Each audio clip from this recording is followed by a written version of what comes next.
آج کل ہم مسلمانوں کے حالات جو نامناسب ہیں اس کی کئی وجوہات ہیں، لیکن اہم وجہ یہ ہے کہ نماز ہمیں بہت بد دعائیں دیتی ہیں، اس لیے کہ ہم نماز ڈھنگ سے نہیں پڑھتے، نماز میں چوری کرتے ہیں۔ پوچھا گیا نماز کی چوری کیا ہے؟ یہ کہا جو رکوع ٹھیک نہ کرے، سجدہ ٹھیک نہ کرے، فجر کے وقت بیگم اٹھا رہی ہے، ارے حضرت اٹھ جائیے، 6:15 بجے جو ہے سورج طلوع ہو رہا ہے، اٹھ جائیے، ابھی تو 6 بجے، ابھی تو 6 بجے، 5 منٹ کے بعد اٹھ جائے گا۔ اب بیچاری پھر آئی، اٹھ جائیے، اب تو 10 منٹ رہ گئے، اب 2 منٹ، اب جو ہے 5 منٹ باقی ہے، بھاگا جائے گا، جلدی وضو کرے گا، اور ٹوپی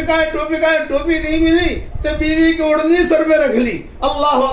اکبر کر کے نماز پڑھنے کے بعد بیوی نے کہا کہ 6:20 تو ہو گئے ہیں، سورج تو طلوع ہو گیا،